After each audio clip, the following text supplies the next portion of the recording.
Good morning, everyone, and welcome back to the second edition of Remote Workforce Summit. I hope all the attendees are finding today's session informative and interactive. I am Poonam Chawla, head of Khaleej Times Events and Conferences. We are joined today by Mr. Mothe Shaglil, CEO of Middle East and Africa, Bespin Global. It is no doubt that working remotely is the new normal these days. But is your company fully equipped and set up for it? In this session, we will discuss the pillars of what you need to consider when setting up your business for remote work, what tools and measures to take, the do's and don'ts, and the security of your data. Tips and tricks to guide and assist in your digital transformation journey. We will also discuss a use case study of an actual client that we have helped just in time for the pandemic. Mothe Shaglil is a Bespin Global Chief Executive Officer of Middle East and Africa. Shaglil leads Bespin Global's strategy to enhance digital transformation across the Middle East and Africa by driving cloud adoption, hybrid cloud strategies, digital migration, technology implementation, and big data with a range of enterprise customers in the region. Mothe focuses on helping clients and enterprises transform into data-driven organizations, empowering them in cloud, DevOps, agile development, and data analytics, paving the way towards building their artificial intelligence platforms. Welcome on board, Mothe. Thank you, Poonam, for the awesome introduction, and welcome everyone to this session. مرحبا بالكل اللي معنا اليوم على هي السيشن. I'll be taking you through a lot of the cases we faced at COVID and how we help our customers overcome those and even cherish their business and grow their business, whether that's by providing their employees being more productive while digitally or remotely connecting, and also serving their customers while they're not at the office or at the branch, meeting those customers and helping them in their businesses. So I'll start with a quick introduction. So my name is Mothe Shaglil, aka MC. I'm CEO of Bespin Global. Bespin Global is a company based out of South Korea, and we specialize in public cloud, top partnership with Amazon Web Services, Microsoft, Google, and Alibaba. We support our customers in their journey to the cloud. Moving to the cloud, utilizing the power of cloud is a journey. It's not something that can be done in a day or two, or by a couple of clicks. There is tons of investments that happened before in the infrastructure, and moving on to the cloud is complicated, especially for big enterprise. I've been in the IT sector since the day I graduated from university, and I've been in the cloud since 2011. That was the first time I used a really cloud service. I helped a lot of customers in the Middle East specifically on how to move to cloud. What does that mean? You know, most of the time when we sit with customers for the first time, our definition for cloud is totally different than their definition of cloud. Some people assume cloud is iCloud. You know, it's my phone. I'm saving some files in the in someone else's computer, and if I lose them, I have someone to shout at. No, that is one of the services that cloud provide, but cloud is far more bigger than that. So do you interact with cloud? Definitely. If you watch Netflix, that's a cloud company. Netflix doesn't have any data centers. They don't have any servers in their offices. Everything is run in the cloud.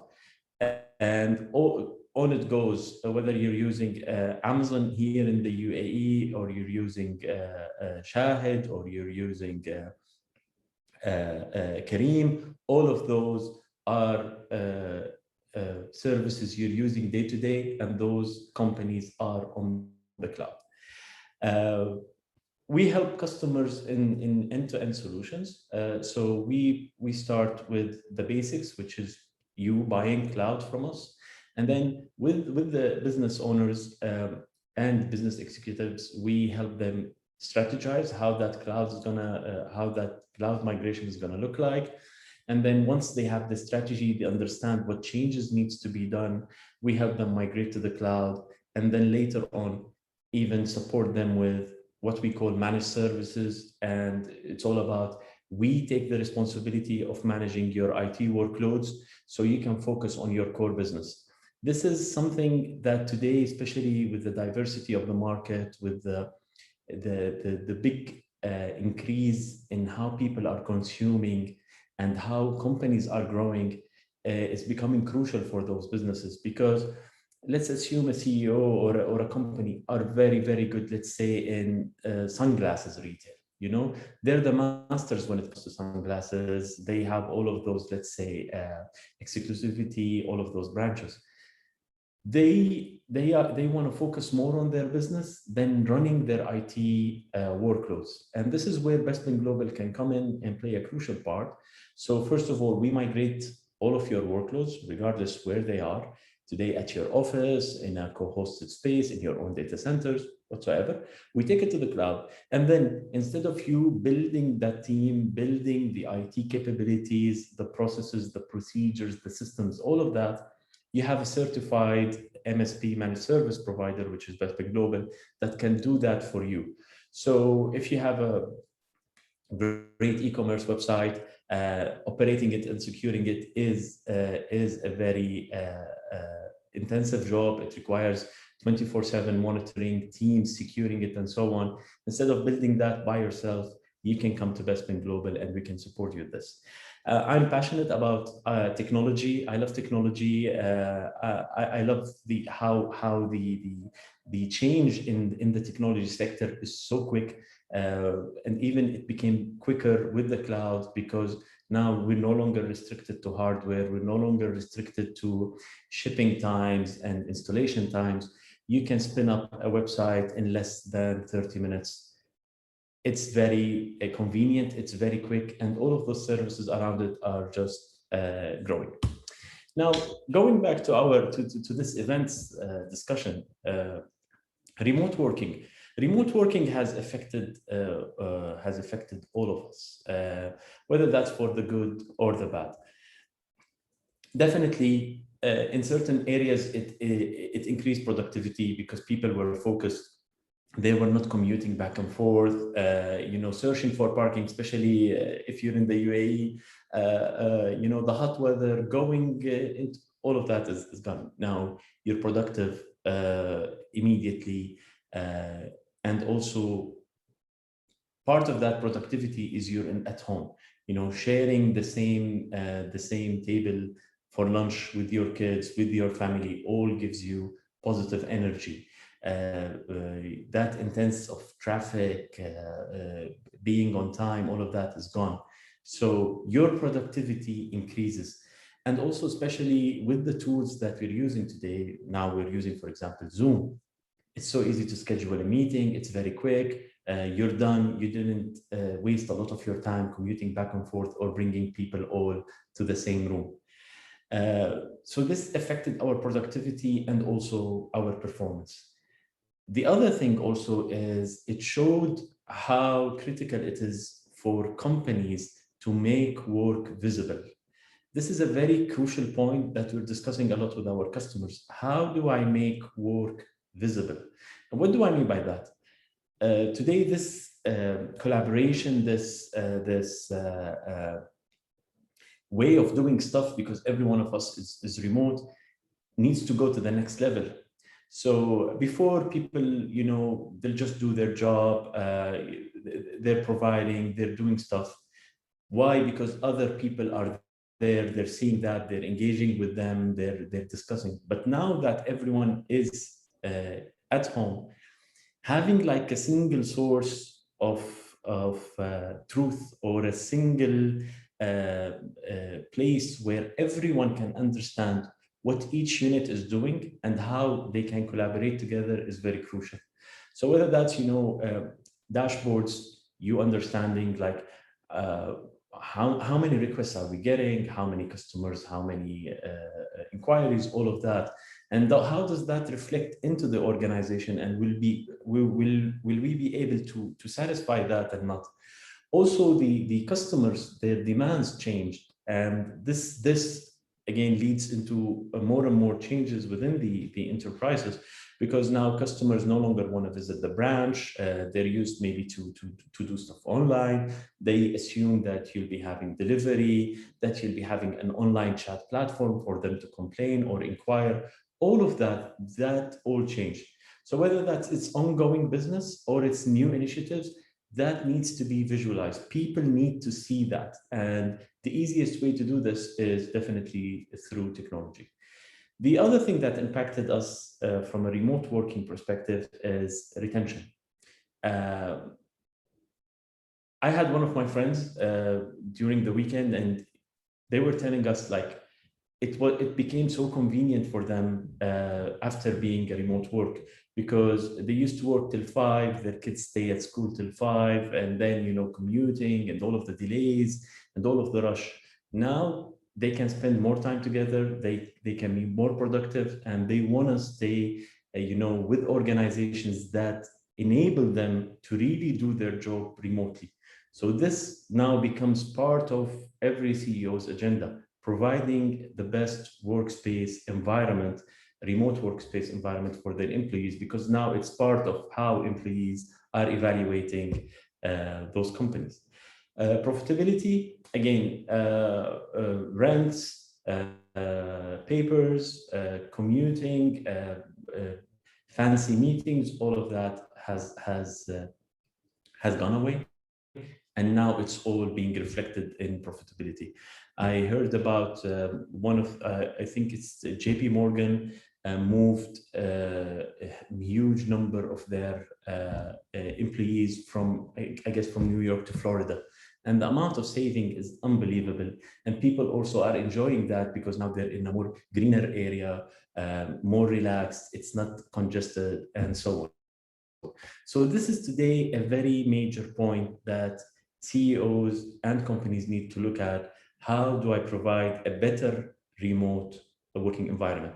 And this is the core of all of this discussion. I'll share with you what we saw in the market and how to execute that gradually within your environment.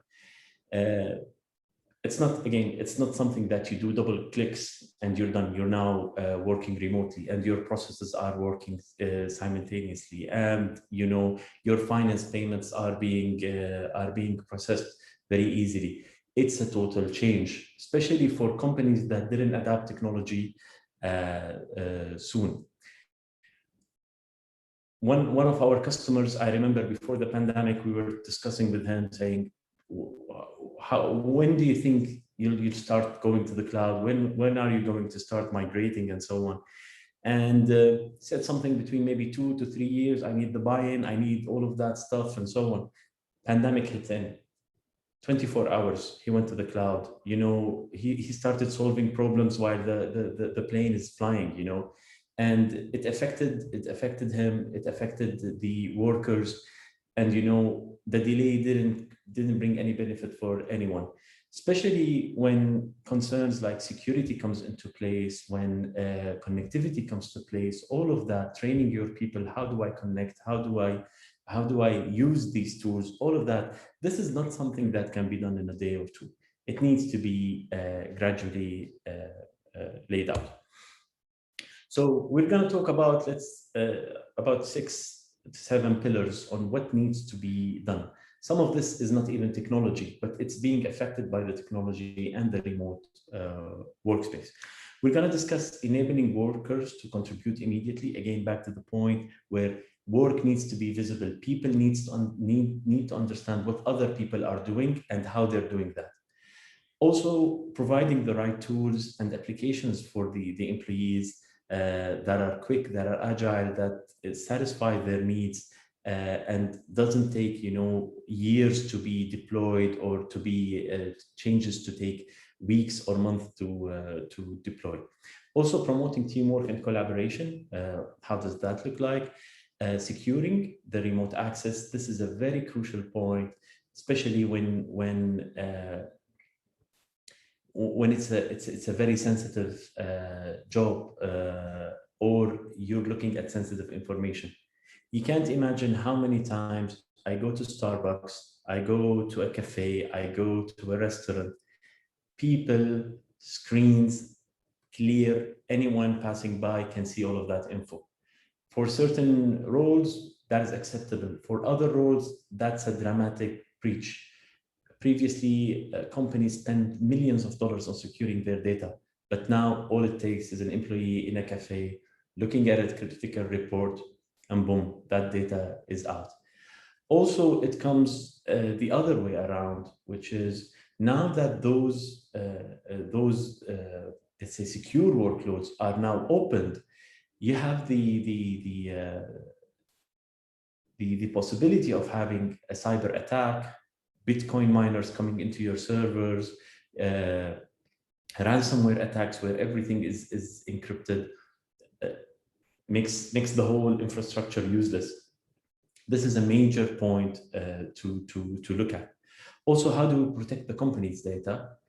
And one of the struggles also is simplifying IT management. The PCs or the laptops were at the office. You used to come here, connect to the network, you'll get the security patches and upgrades, the policies, all of that stuff. But now that is gone. How do I enforce policies? How do I ensure I am able to manage those assets very effectively and ensure the company employees have all of the support? Also, nurture the company culture of how does a remote workforce look like. So, basic things. You need to enable your employees, whether that's a laptop, an iPad, bring your own device, which abbreviated by BYOD. Bring your own device, so you can use any device. But the moment you connect to our network or to your account, you go into a digitally secured, governed workspace within that device where you deal with our data and it's not shared. One also important thing is the accessories that is needed now, because more and more work is being done remotely. So, bigger screens, laptops usually have smaller screens, bigger screens, or ability to have multitask, headsets that are comfortable, with maybe active noise cancellation, so not a lot of the noise is going there. Webcam, definitely for Zoom calls. You need to take care, because sometimes a lot of the employees forget to switch it off, or they're submitting stuff over the webcam, which is inappropriate.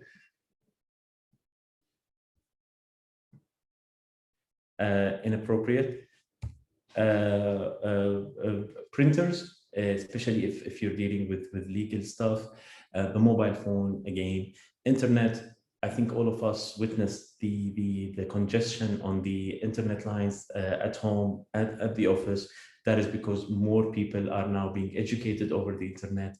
They're doing live calls, they're streaming files, they're collaborating all over the internet. So a stable and highly high-speed connection is required. Maybe also have a mobile data plan backup in case you want to join a call, but the quality is not so good. You switch to that. Then we come to, I think, one of the most important points, which is neglected today, is the health, the safety of our employees. You're spending $1,500 on your laptop, and then you're sitting on a $50 chair. The back pain, the effect it's going to have on you for the long run is irreversible, and it's going to cost you tons of money. That's why we have this picture of the lady leaning in. Just imagine this lady doing her job daily in this position, she's gonna suffer. She's gonna have back pain, she's gonna have shoulder pain, neck pain, all of that. So please ensure that the working space you are in is super healthy, not healthy, super healthy. You have the right position, you have the right ventilation, you have the right even comfort. Your hands position is correct. A lot of people are now complaining numbness in their fingers because the way they're leaning on the, all of that has mega effects. It makes you less productive, and the after effect that's going to cause on you is irreversible. No one wants to do hopefully God forbid any surgeries or so on. So please take care. Best chairs, best desks, never lean down, always look up, whether that's an external monitor, something like that. The headphones, let them be comfortable, sanitize them, even not because of COVID, like usage, because they're always attached to you. This is something of the remote workforce. This is part of us working remotely, where we need to change our behaviors.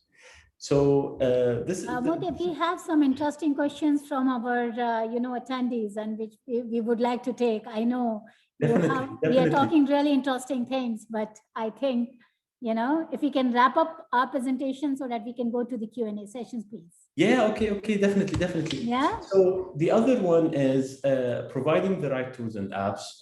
We've got. So would you like me to stay on the presentation or just wrap up? I think up to you, but if you can just wrap up the presentation, then we can just take a few questions of our audience. Yes, definitely. Yeah. So very quickly, providing the right tools, whether that's Office 365, Google Workspace, using Amazon Cloud, using Fortinet to secure your network, Zendesk as a ticketing system, omni-channel, all of that is part of enabling the remote workforce. So yeah, that's it. Definitely. Thank you very much for a wonderful presentation. It has been really insightful. Our first question from our audience is, what is the kind of impact you have noticed with cloud migration to enterprise storage needs, especially when the volume of data is generated from different digital channels is on the rise? Can you please repeat that? Yeah. The question is, what is the kind of impact we have noticed with the cloud migration, from the cloud migration to enterprise storage needs, especially when the volume of data is generated from different sources? Absolutely. So we had a lot of similar cases, and here's where we can use advanced tools. We call them ETL, which is acronyms for extract, transform, load.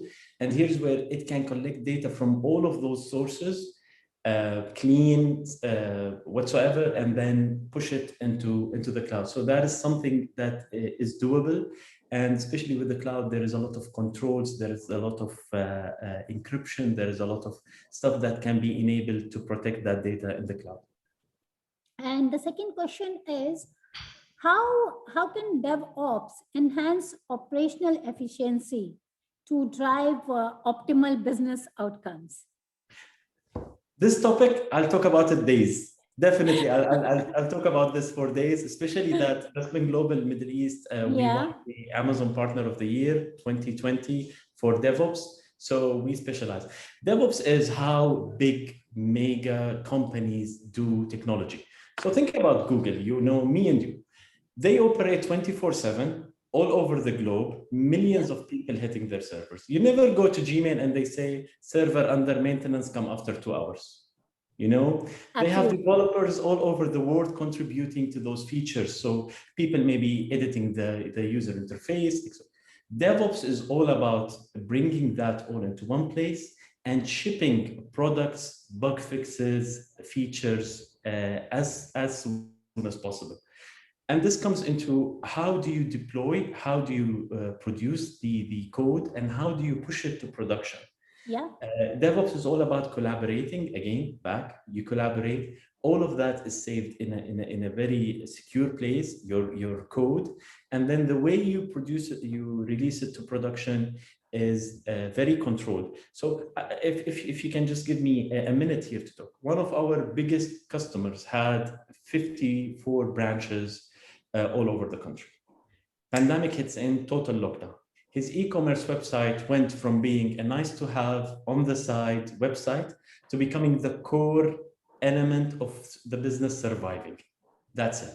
Absolutely. Because we had DevOps practices implemented, it was so easy for us to start pushing more and more products, fixes, and features compared if we used the old traditional way and 6 months maybe to introduce a recommendation engine and another 4 to introduce a user interface change. It was seamless. We were able to adapt very quickly because he deployed DevOps methodologies.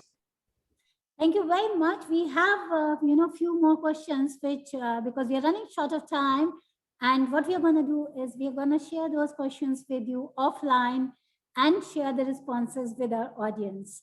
Thank you very much for joining us today for the Remote Workforce Summit, and we look forward to have some interesting discussions with you offline. Have a great day, Shagil. Definitely. Thank you. Bye-bye. Stay safe. Thanks.